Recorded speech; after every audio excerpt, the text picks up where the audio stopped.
বৃষ্টি ভেজা শহরে সকাল থেকে টুকরো টুকরো বন্ধের ছবি। কখনো পুলিশের সাথে সংঘর্ষ, কখনো আবার রেল রোকো। সব মিলিয়ে 2026-এর নির্বাচনী দামামাটা কি বাজিয়ে দিল বামেদের এই বন্ধ? প্রশ্ন অনেক। আর এই নিয়ে কথা বলতেই আমার সঙ্গে উপস্থিত আছেন অধ্যাপক, রাজনৈতিক বিশ্লেষক বিশ্বনাথ চক্রবর্তী। স্যার, প্রথমে দ্য ইন্ডিপেন্ডেন্ট বেঙ্গলে স্বাগত। শহর থেকে যে ছবিগুলো আমরা আজকে দেখলাম, সারাদিন ধরে বিভিন্ন টুকরো টুকরো ছবি, 2026-এর আগে বামেরা কি উজ্জীবিত হলো? এই বন্ধটাকে আপনি রাজনৈতিক প্রেক্ষাপটে কিভাবে দেখছেন? দেখো, যে কোনো বিরোধী রাজনৈতিক দলের কার্যকলাপকে পশ্চিমবাংলার মানুষ এখন সাধুবাদ দিচ্ছে। কারণ পশ্চিমবাংলায় তৃণমূল কংগ্রেসদের হেজিমনিটা এমনভাবে এস্টাবলিশড হয়েছে যেটা বামেরাও পারেনি। পুলিশ প্রশাসন থেকে দল সর্বত্র মানে যেভাবে তৃণমূল কংগ্রেস গেড়ে বসেছে, সেখানে বিরোধীদের যে কোনো কর্মসূচি পশ্চিমবাংলার গণতন্ত্রের জন্য অত্যন্ত প্রয়োজনীয়। ফলে বামেদের এই বন্ধ যদি গণতন্ত্রের পার্ট হয়, অবশ্যই গণতন্ত্রের পার্ট, যে কোনো বিরোধী দলের কর্মসূচি বা শাসক দলের কর্মসূচি গণতন্ত্রেরই পার্ট। ফলে বিরোধী রাজনৈতিক দল হিসাবে বামেরা যে বন্ধ ডেকেছে, আমি মনে করি যে এটা অন্তত গণতন্ত্রের পরিসরটাকে বাড়াবে। সেই জায়গার থেকে সাধুবাদ দিচ্ছি। আর দেখো, মানে বহুদিন থেকে ক্ষমতার বৃত্তের মধ্যে নেই, ফলে তার সত্ত্বেও তারা বন্ধ ডাকছেন, কর্মী সমর্থকদেরকে চাঙ্গা করবার চেষ্টা করছেন। ওই যে তুমি শুরুতেই বললে ছোট ছোট খণ্ডচিত্র, ইন ট্রু সেন্স খণ্ডচিত্র। বন্ধ সামগ্রিকভাবে ব্যর্থ, কিন্তু খণ্ডচিত্র অবশ্যই রয়েছে। কিছু কিছু জায়গায় কলকারখানা বন্ধ হয়েছে, বহু জায়গাতে বাম কর্মী সমর্থকরা রাস্তায় নেমেছেন, গ্রেপ্তার বরণ হয়েছে। কোথাও আবার পুলিশ অন্যায়ভাবে আন্দোলনকারীকে চড় মেরেছে, কোথাও আবার পুলিশের লাঠি যেভাবে চালিয়েছে সেটা গণতান্ত্রিক আন্দোলনে চালানোর কথা নয়। সব মিলে তুমি যদি বলো যে বামের যে প্রপোর্শনেট শক্তি, সেই অনুযায়ী তারা চেষ্টা করেছে। কিন্তু আমরা যে বন্ধ বামেদের তরফ থেকে দেখে অভ্যস্ত, প্রথমত এই মানুষ সবাইকে জানা দরকার, এই বন্ধটা অনেকগুলো দাবির মধ্যে সবচেয়ে বড় দাবি ছিল যে শ্রমিকদের ন্যূনতম মজুরি বৃদ্ধি। কেন্দ্রীয় সরকারের বিরুদ্ধেই মূলত এই আন্দোলনটা ছিল, এবং ন্যূনতম মজুরি বৃদ্ধির প্রশ্নটা এসছে।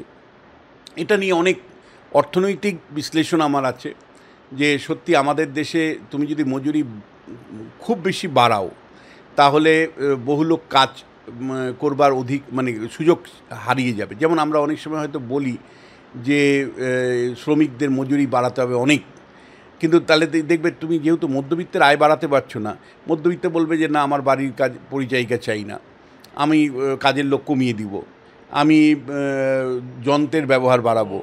এর ফলে অনেক রকম কমপ্লেক্সিটি আছে, কিন্তু মজুরি বৃদ্ধিটা আমি মনে করি অত্যন্ত প্রয়োজনীয় বিষয়।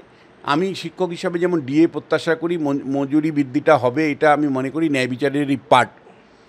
কিন্তু যে প্রশ্নটা গুরুত্বপূর্ণ প্রশ্ন, যে আমরা যখন বাম শাসনকালে বন্ধগুলো দেখতাম, বামেরা বছরে নিয়মিত একটা বা দুটো বন্ধ বাৎসরিক বন্ধে পরিণত করেছিল, এবং মোটামুটি পুরনো এইসব টপিকই নিয়েই কেন্দ্রের মাসুল বা ভাড়া বৃদ্ধির বিরুদ্ধে, কখনো কখনো ওই শ্রমিকদের ন্যূনতম মজুরির বিরুদ্ধে, বেসরকারিকরণের বিরুদ্ধে, বিশ্বায়নের প্রশ্নে, এইসব নানা রকমভাবে তারা বন্ধ ডাকতেন, যেগুলো বাৎসরিক বন্ধে পরিণত। এবং সিপিএমের সময় যখন বন্ধ হতো, একটা পাড়ার দোকান খোলা থাকতো না, একটা অফিস খোলা থাকতো না, মানে বলা যায় যে শুনশান বলতে যেটা বোঝায়।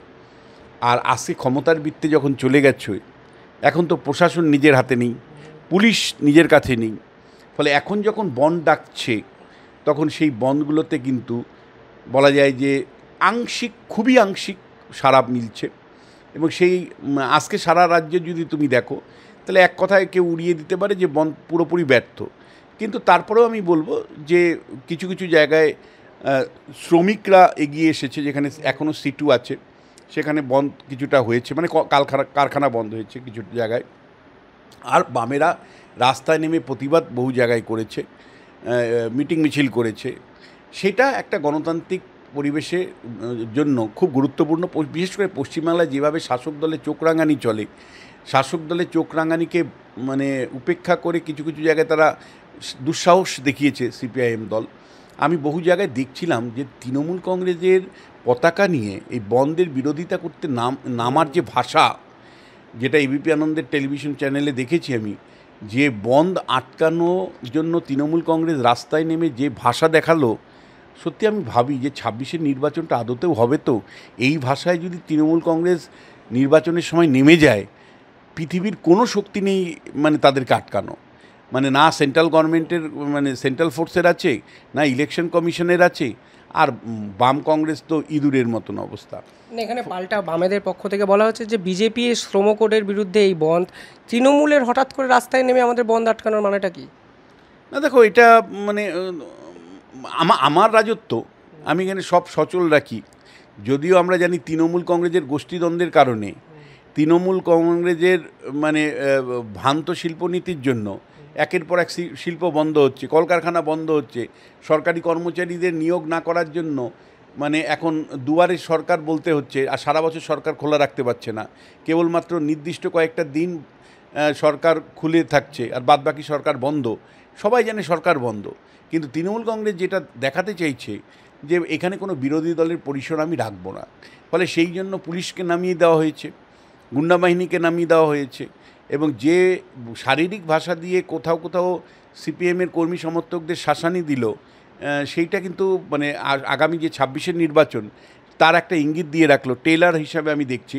এবং সেই শক্তির বিরুদ্ধে লড়াই করার ক্ষমতা না আমার চোখে অন্তত এই মুহূর্তে ধরা পড়ছে না, হয়তো কয়েক মাস পরে চেঞ্জ হতে পারে।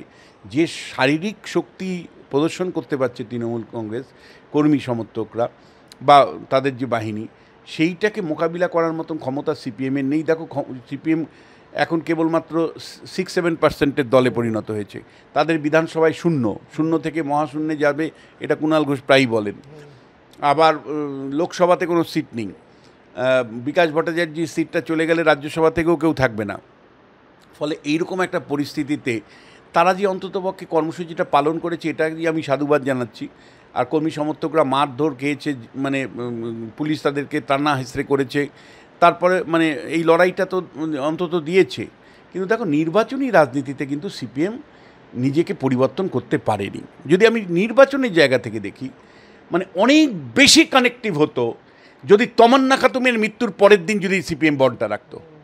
আমি আবারও বলছি যে মোহাম্মদ সেলিমরা যেটা বেসিক ভুল করছে, যে আজকের বন্ধের সাবজেক্টটা তুমি হাওড়া স্টেশন, শিয়ালদা স্টেশনে দাঁড়িয়ে তুমি লোককে জিজ্ঞেস করো বুমটা নিয়ে যে আজকের বন্ধ সিপিএম ডেকেছে জানেন না, আপনি কী কারণে সিপিএম বন্ধ ডেকেছে জানেন না, তুমি ১০০-র মধ্যে ৮৫টা উত্তর এইরকম পাবে।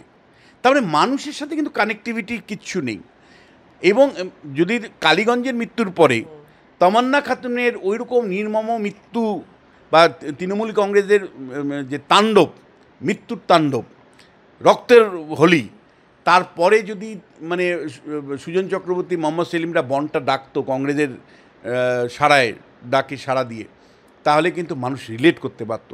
মানুষ তার দৈনন্দিন জীবনে দেখেছে যে তৃণমূল কংগ্রেসের অন্যায়, অত্যাচার, অবিচার কী লেভেলে আছে। ফলে মানুষ নিজেকে এভরিডে লাইফের থেকে যুক্ত করতে পারত, নিঃশব্দে হয়তো তারা বন্ডটা পালন করত। কিন্তু আমি তোমায় বলছি, সিপিএম কিন্তু অনেক ৫০-৬০-এর দশকের যে ইস্যু, সেই ৫০-৬০-এর দশকের ইস্যুগুলোতেই ফোকাস করে এগোচ্ছে। আমি বলছি না যে মজুরি বৃদ্ধিটা দরকার নেই, অবশ্যই দরকার আছে, কিন্তু তোমাকে যদি পাবলিকের সাথে কানেক্ট করতে হয়, পাবলিকের সাথে কানেক্টিভিটি কিন্তু তোমার পুরনো ওল্ড ইস্যুগুলো দিয়ে হবে না। তুমি যে প্যালেস্টাইনের ইস্যু যদি সামনে আনো, তুমি যদি মজুরি বৃদ্ধির সামনে আনো, তুমি কেন্দ্র রাজ্য সম্পর্ক সামনে আনো, এখন লোক এগুলো খাবে না। খাবে না শব্দটা খুব সচেতন উইদিন কোড বললাম। মানুষ তার দৈনন্দিন জীবনের যে অভিজ্ঞতাগুলো হচ্ছে, এভরিডে লাইফের অভিজ্ঞতা হচ্ছে, তুমি বলতে পারো যে মজুরি বৃদ্ধি কি এভরিডে অভিজ্ঞতা নয়। মানুষ অল্পতে সন্তুষ্ট হচ্ছে, মানুষ লক্ষ্মীর ভাণ্ডারের মতন প্রকল্প পেয়ে সন্তুষ্ট হচ্ছে, আমরা তো দেখছি। ফলে ট্র্যাডিশনাল বাম কনসেপ্টে ক্লাসকে মাথায় রেখে, শ্রেণীকে মাথায় রেখে মজুরি বৃদ্ধির যে ডাক সিপিএম দিল বা বামপন্থী সংগঠনগুলো দিল, শ্রমিক সংগঠনগুলো দিল, এর সাথে সাধারণ ভোটের কোনো সম্পর্ক নেই। সিপিআইএম দলের ১ ইঞ্চিও এতে লাভ হবে না। ফলে আমি বলছি যে রাজ্যের যে ইস্যুগুলো ছিল বা আছে, সেগুলোকে নিয়ে দৈনন্দিন রাস্তায় কিছুতেই সিপিএম থাকছে না, কিছুতেই আমি দেখতে পাচ্ছি না যে মোহাম্মদ সেলিম থেকে শুরু করে সুজন চক্রবর্তীরা দৈনন্দিন জীবনের যে পশ্চিমবাংলার যে যন্ত্রণা, পশ্চিমবাংলার যে তৃণমূল কংগ্রেসের বিরুদ্ধে অন্যায়, অবিচার, অত্যাচার এবং সর্বক্ষেত্রেই মানুষ বঞ্চিত, গভর্নেন্স নেই, সেই ইস্যুগুলোকে সামনে রেখে সিপিআইএম দল না বন্ধ ডাকছে, না তারা কর্মসূচি করে রাস্তার মধ্যে থাকছে। কিছু কেবলমাত্র সেমিনার, সিম্পোজিয়াম, ওয়ার্কশপে বক্তৃতা করতে যায়। আমাদের বন্ধুবান্ধবরাও ইউনিভার্সিটি থেকে দেখি মাঝে মাঝে যায়। কোথায় যাচ্ছেন বলে যে মানে আজকে জেলা কমিটিরতে প্রকাশ করাতে আসবে বক্তৃতা করতে। ওই সেমিনার, বক্তৃতা দিয়ে মানে সিপিএম পার্টিকে কিন্তু দাঁড় করানো যাবে না। আমি তোমাকে বলছি যে তমান্না খাতুমের মৃত্যুর পরে কালীগঞ্জের উপনির্বাচনে ওইরকম ভয়ঙ্কর চিত্র, সিপিএমের বাড়িগুলোকে ঘেরাও করে তৃণমূল কংগ্রেস যে তাণ্ডব চালিয়েছিল, তার বিরুদ্ধে ইমিডিয়েটলি পরের দিন ভোর 5টা থেকে বিকেল 6টা পর্যন্ত বন্ধ যদি ডাকতো, তাহলে যে ধরনের রেসপন্স পেত 26-এর নির্বাচনে তার প্রভাব পড়তো। কিন্তু মোহাম্মদ সেলিম বা সুজন চক্রবর্তীরা কোন জাদু বলে বারবার আমি দেখছি তৃণমূলের বিরুদ্ধে সর্বাত্মক আন্দোলনে যেতে চাইছেন না সেটা। এবং পুরনো ইস্যুগুলো নিশ্চয়ই গুরুত্বপূর্ণ, কিন্তু আমি তোমায় বলছি আজকের যে ইয়ং জেনারেশন, তাকে কানেক্ট করতে গেলে কিন্তু ওই মজুরি বৃদ্ধির প্রশ্নটাকে শুধু সামনে রাখলে হবে না, তোমাকে সোশ্যাল ইস্যুতে আসতে হবে। আমি বলছি যে দেখো মানে কীভাবে সিপিএম নিজে সমাজ থেকে বিচ্যুত হয়েছে। আমি একটা উদাহরণ দিচ্ছি। সম্প্রতি আমি দেগঙ্গা, বসিরহাট উত্তর এই জায়গাগুলো ঘুরে মানে গ্রামীণ এলাকাগুলো ঘুরতে গিয়েছিলাম। এই জায়গাগুলোতে একটি মন্দির পেলাম, যে মন্দিরটা দিনের পর দিন বলা যায় যে সিপিআইএম দল যেটা করেছে, মন্দিরের পুরনো মন্দির বা প্রায় 200 বছরের মন্দির, কালী মন্দির, তোমার গিয়ে কচুয়ার কাছে মানে মন্দিরের কাছে, সেখানে সিপিআইএম দল তারা ক্লাস কনসেপ্টকে মাথায় রেখে যখন ক্ষমতায় ছিল, মন্দির চত্বরে একের পর এক দোকান বসিয়ে দিয়েছিল। তুমি যদি আপাতত দৃষ্টিতে ভাবো যে ভাই গরিব মানুষের জন্য সিপিএম উপকার করেছে, দোকান দিয়েছে, ঠিক তোমার সাথে আমি একমত, সিপিএমের সাথে আমি একমত। গরিব লোককে ওই জমিগুলোতে মানে মন্দিরের চত্বরে যে জমিগুলো ফাঁকা ছিল সেখানে দোকান বসিয়ে মানে যুবকদেরকে কাজ দিয়েছে। কিন্তু ওই যে 10টা পর 15টা বা 20টা দোকান বসাতে গিয়ে মন্দিরের সেন্টিমেন্ট থেকে মানে মন্দিরের সাথে যুক্ত হলো 5-10টা গ্রামের লোক, তারা তখন প্রতিবাদ করেছে কেন মন্দির চত্বরে মানে দোকান বসিয়েছেন। সিপিএম থেকে যথারীতি বলা হয়েছে যে এরা গরিব মানুষ কী করবে, কোথায় যাবে। কিন্তু সাধারণ মানুষের বক্তব্য হচ্ছে যে মানে দেবত্ব সম্পত্তিকে কেন দখল করা হলো। তৃণমূল কংগ্রেস আসার পরে তৃণমূল কংগ্রেসের সাহায্য নিয়ে ওই মন্দির কমিটি সিপিএমের বসানো দোকানগুলোকে উচ্ছেদ করেছে। এবং আমি দেখলাম ওই মানে ওই লোকাল সেন্টিমেন্টটা সেদিন সিপিএম বুঝতে পারেনি জন্য পুরো 10-15টা গ্রামের মানুষ, হিন্দুরা কিন্তু সিপিএম বিরোধী। মানে আমি বলছি এইভাবে বিচ্যুত হচ্ছে। হয়তো তুমি আমায় বলবে যে স্যার ধর্ম রাজনীতি আলাদা, নিশ্চয়ই আলাদা, কিন্তু আমার লোকাল সেন্টিমেন্টগুলোও না ক্যালকুলেট করতে হবে, বুঝতে হবে কী করে আমি বিচ্যুত হচ্ছি, কী করে সরে যাচ্ছি। আমি তোমায় বলছি যে বারবার কেন বলছি যে নিশ্চয়ই কর্মসংস্থানের প্রশ্ন ইম্পর্টেন্ট, নিশ্চয়ই ন্যূনতম মজুরি ইম্পর্টেন্ট, কিন্তু তার থেকেও অনেক বেশি ইম্পর্টেন্ট এভরিডে মানুষের জীবনের যে অভিজ্ঞতা, তাকে কেন্দ্র করে বন্ধ ডাকা, তাকে কেন্দ্র করে আন্দোলন করা। আজকের আন্দোলনটা তুমি যদি আমায় জিজ্ঞেস করো, মানে 85% লোক জানে না কেন আজকে বন্ধ হলো, 85% লোক জানে না কী ইস্যুতে বন্ধ হলো। এবং কিন্তু তুমি যদি আজকে রাজ্যের কনটেক্সটে যদি বনটা ডাকতে পারতে, তাহলে অনেক বেশি এফেক্ট হতো, অনেক বেশি মানুষের কাছে পৌঁছতে পারতে। এবং দেখো আমি তোমাকে 3-4টে বলি। কৃষক সভা একটা গুরুত্বপূর্ণ সংগঠন কৃষকদের জন্য। তুমি আমায় বলতে পারো কৃষক সভা কেন সারের দাম 1400 টাকা প্যাকেট সার, সেই সার যখন 2200 টাকায় কালোবাজারিতে বিক্রি হচ্ছে, তা তো কৃষকের বিরাট ক্ষতি হচ্ছে। তাহলে এই প্রশ্নে কেন বন ডাকে না যে সারের কালোবাজারি চলছে কেন? তৃণমূল কংগ্রেস জবাব দাও, কেন তা নিয়ে বন্ধ করতে পারছো না?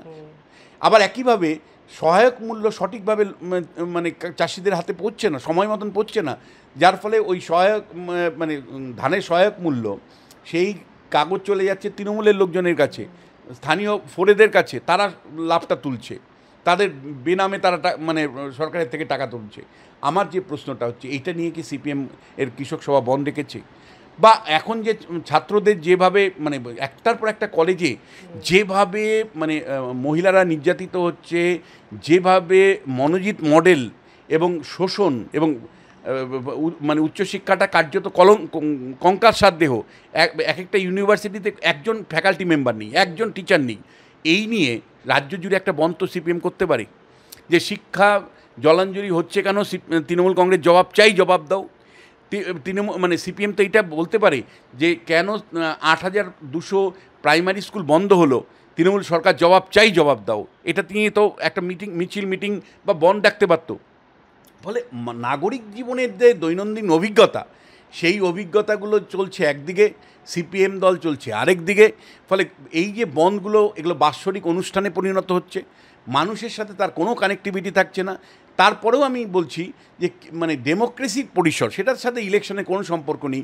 ডেমোক্রেসির পরিসরে যত বিরোধী কার্যকলাপ থাকবে, অন্তত শাসক সামান্যতম হলেও স্পেস যদি বিরোধীরা আদায় করতে পারে শাসকের থেকে, ওটাই আমাদের কাছে গুরুত্বপূর্ণ, এতটুকু বলতে পারি। কিন্তু আজকের বন্ধ থেকে 2026-এর সিপিআইএম দলের বিরাট কোনো লাভ হবে, এইরকম কোনো অবস্থান আমি দেখতে পাচ্ছি না।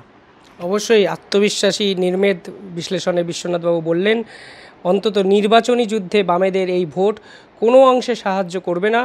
স্ট্যাটিক একটা মেন্টালিটি থেকে বেরিয়ে ডায়নামিজমকে আঁকড়ে ধরতে হবে বামেদের, না হলে কোথাও না কোথাও ওই কুয়োর ব্যাং হয়ে থেকে যেতে হবে বামেদের রাজনীতি। কিভাবে দেখছেন আপনারা কমেন্টে জানাবেন। অসংখ্য ধন্যবাদ স্যার, ধন্যবাদ আপনাদেরও।